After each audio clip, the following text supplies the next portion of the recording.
Greetings and welcome to this edition of Positronic hypersonic. Positronic hypersonic. Positronic hypersonic. I'm Barry P. Cook, and I'm here to talk to you about the season 2 finale of Doctor Who. It was called The Reality War.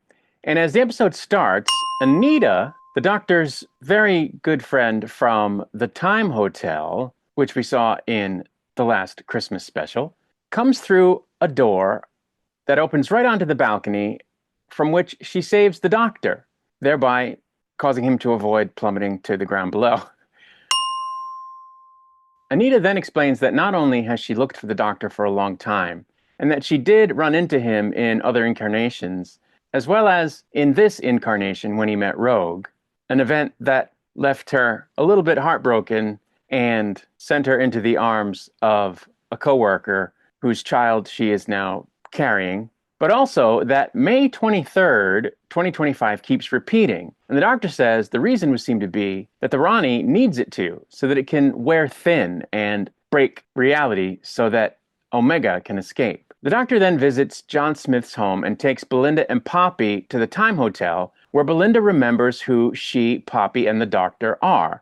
Apparently, the Doctor and Belinda actually did somehow have a daughter. The Doctor then visits John's work, the building that, of course, in the real world is unit headquarters, where he exposes everyone to the real world via the Time Hotel's energy through an open door to the Time Hotel, which wakes up Kate Lethbridge-Stewart and all his friends, as well as manifests Donna's daughter, Rose, who wasn't previously there because Conrad couldn't dream of her and put her into his fake reality. Kate then uses unit tech to wake up Mel, Ruby, and others who I guess had some kind of implant in them because they are associated with unit, and they converge on unit headquarters, followed in short order by the Ronnie, who argues with the Doctor over her plan to resurrect Gallifrey using Omega's DNA, which she needs because Time Lords are sterile. It turns out that if she succeeds, Conrad's world, and therefore Poppy, would cease to exist. The Ronnie tells the Doctor that he has a choice to make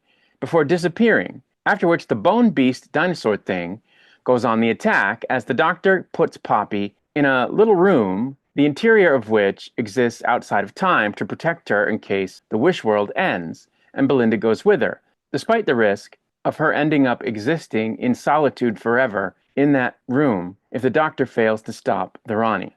Unit attacks the Beast with all it has, but it keeps coming and damaging Unit HQ, which eventually has to turn itself around like on a swivel to keep shooting at the Bone Beast and its bony friends who are now also converging on the headquarters. The Doctor reveals that he managed to copy the Ronnie's codes when they faced each other down with each other's sonic screwdrivers, and he uses it to gain access to her bone palace. Ruby then joins him there by means of a sort of teleportation backpack that she was given by Unit and confronts Conrad as the Ronnie summons forth Omega, who's become a giant skeleton creature and who says he will now feast on the world before eating the Ronnie, causing Mrs. Flood to grab the Ronnie's fallen time bracelet and escape. The Doctor then zaps Omega with the Vindicator, expelling him back to the Underverse, as Ruby grabs the Wish Baby from Conrad and wishes Conrad happy before unwishing Wish World and saving Earth from the destruction of May 24th, as the Doctor finds his TARDIS, with Ruby inside it, in the Bone Palace, at which point he wishes for no more wishes, before racing back to the box to find Belinda and Poppy inside. As Belinda and the Doctor talk in the TARDIS about showing Poppy the universe, and keep exchanging Poppy's coat back and forth between them, it gets ever smaller as they each fold it on their turn until it disappears. After which it seems that neither Belinda nor the Doctor remember Poppy existing as their daughter, and only the Doctor and Ruby remember her as a baby they once met in space from last season. The Doctor then says goodbye to Anita, who tells him that the boss says hello, which the Doctor doesn't immediately understand. It turns out that the reconstituted world has a few changes to it, including the fact that Ernest Borgnine is still alive, and the fact that Conrad is now a mild-mannered chef. So Ruby insists that Poppy be found wherever she is, and be saved by the Doctor, just like the Doctor saved both Ruby and Belinda from almost not existing, And the Doctor goes off alone in the TARDIS, swearing to find her, before saying that he likes his current face in a sort of foreshadowing moment. Before the TARDIS shows him previous versions of himself. Before the 13th Doctor shows up, explaining that she's been pulled out of her previous reality, prompting the current Doctor to say he's surprised that it wasn't the other guy who's always showing up, in an obvious reference to David Tennant's 10th Doctor. Apparently, the current Doctor plans to release a whole bunch of regeneration energy into the vortex to shift reality 1 degree to get Poppy back, which he does just after the 13th Doctor departs, though he suspects that it will end up in his regeneration. After this has its effect on reality, he wakes up and finds himself in Belinda's backyard, where he shakes off a regeneration before learning that Poppy is there, and that Belinda had always been trying to get back to Poppy, whose actual father is a man called Richie, making Poppy 100% human. The Doctor tells Poppy that though he can't have his own children, if he could, he would wish her to be exactly like Poppy, though he wished away all the wishes. The Doctor then departs, promising to come back to take Belinda to Jupiter, explaining that he may look different and that he loves her and Poppy. Stopping the TARDIS somewhere in space, the Doctor dims all the lights before going to the threshold to gaze at Joy, the star, from last year's Christmas special, before regenerating into a female Doctor with the face of Rose Tyler, played, of course, by Billie Piper. And that's where the episode and season 2 ended. So I did enjoy this episode quite a bit, mostly because it had a relentless pace. It was just beat after beat after beat. It didn't slow down, and it was very intense and I guess you could say action-packed. I really liked the Ronnie character, so I enjoyed her being in it. That was definitely one of the reasons I enjoyed it. They finally used Ruby well in a season 2 episode. She was in 3 of them. The first one I didn't like. The second one she was in, she was okay, but they didn't do too much with her. In this one, they really let her shine again like they had in the prior season, so I really enjoyed that. And Ncuti Gatwa was, of course, excellent once again as the Doctor. I enjoyed all of Belinda's moments. I also liked how they ended up leaving things with Poppy vis-a-vis how she came to exist versus how they explained it in the middle of the episode, which was to say that she magically got created as the Doctor and Belinda's daughter because of their affection for each other or something like that in the Wish world.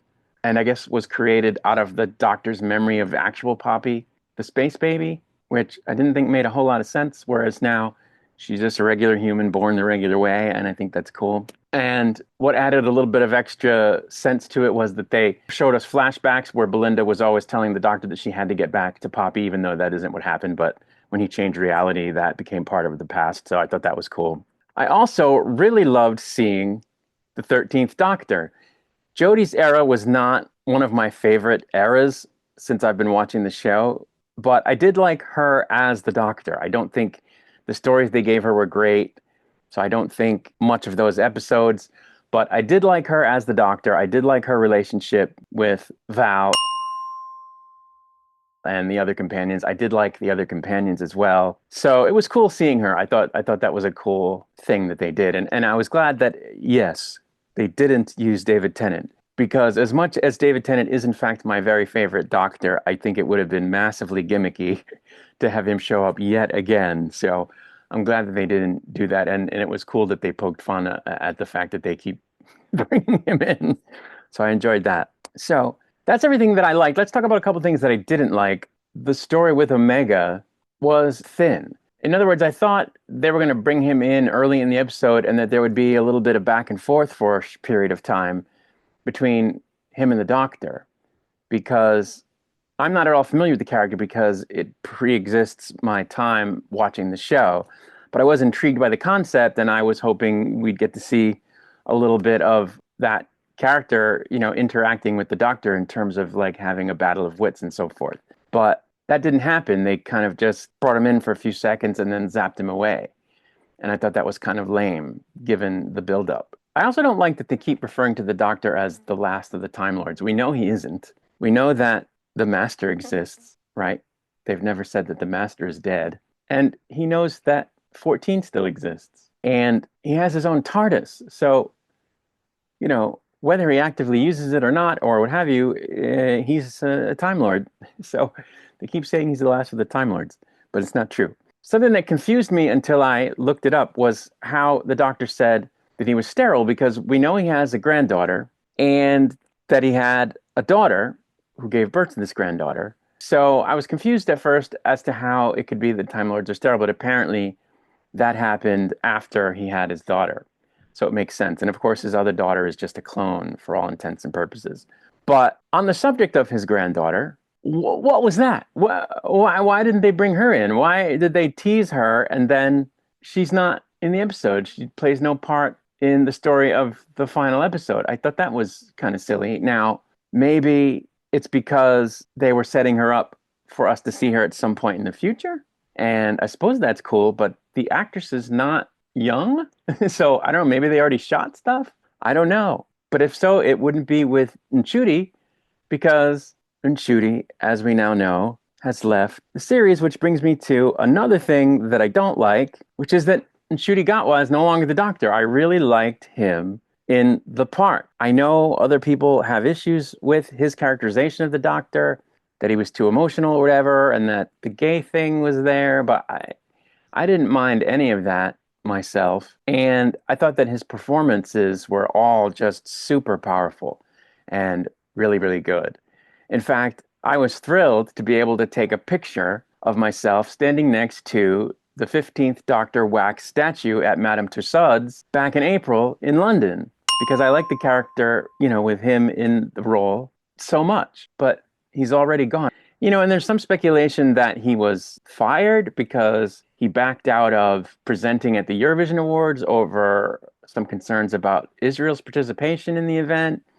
And so he was fired, but I can't believe that's true. But anyway, I was sad to see him go. I really, really was because I liked his portrayal. And, since the Ninth Doctor, every other Doctor has done 3 seasons, and I was hoping he would as well, but it's not to be. So I didn't like that. Now, that brings us to probably the biggest thing that happened in this episode, which is that the Doctor regenerated once again into a female version, and she looks exactly like Rose Tyler, who, of course, is a fan favorite character, played by one of my favorite actresses on the planet, Billie Piper, whom I've met. And I don't know what to think about that. I hope that what they do with it is say that she is just a new version of the Doctor that looks like Rose Tyler, not that she is Rose Tyler, because that wouldn't make sense. So as long as they do that, I'll be happy with it. But I have questions. Some fans are speculating that she's not the 16th Doctor, because at the end of the episode it said, and introducing Billie Piper, but it didn't say what it said about Nchudi Gatwa at the beginning of his run, which was, and introducing Nchudi Gatwa as the 15th Doctor. So some people are speculating that she's not the 16th Doctor. The thing is, she is, just by virtue of having generated that way, just like David Tennant, whom I've met, is the 10th and 14th Doctor. So she is the 16th Doctor. The question is there going to be a whole season of Billie Piper as the Doctor? That's a 2-part question because we don't know for sure that there's going to be a season 3 at all. Disney commissioned 26 episodes and they've made 21. My understanding is that there isn't going to be a Christmas special this year. So that leaves 5 regular episodes that Disney owes on their contract. So are they going to add 3 or 4 and make a full season? Put up some more money, add 3 or 4 episodes to the 5 that they owe and make a full season 3? Are they going to give us a 5-part special thing that isn't actually a season with Billie Piper as the 16th Doctor? Or is Disney somehow going to back out of the contract and not pay to produce the next 5 episodes? We don't know. The other part of the question is, if there is going to be a season 3, are they going to use Billie Piper as a 16th Doctor for the whole season? Or is she going to get like a 1 or 2 episode run and then regenerate again?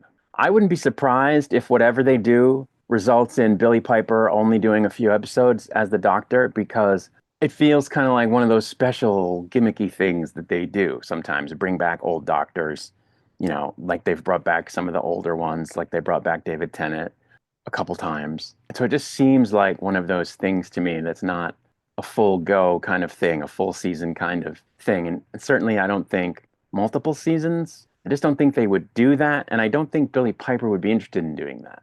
Although I could be wrong. She does have great affection for Doctor Who and for Rose Tyler. So who knows? But I think for her to commit to a couple of seasons as the new Doctor is an unlikely thing. I don't think that's what we're going to get. So we'll have to see. Time will tell, as it were. What will disappoint me the most is if we don't get any episodes at all with her as the Doctor. That will bum me out completely. Anything over that will be great, but I do, now that they've opened this door, I do want to see her at least get to play the Doctor once. That would be very cool. Anyway, that's really all there is to say, so I'm going to get out of here. I will be back with another video soon. Until I return, I wish you peace and long life.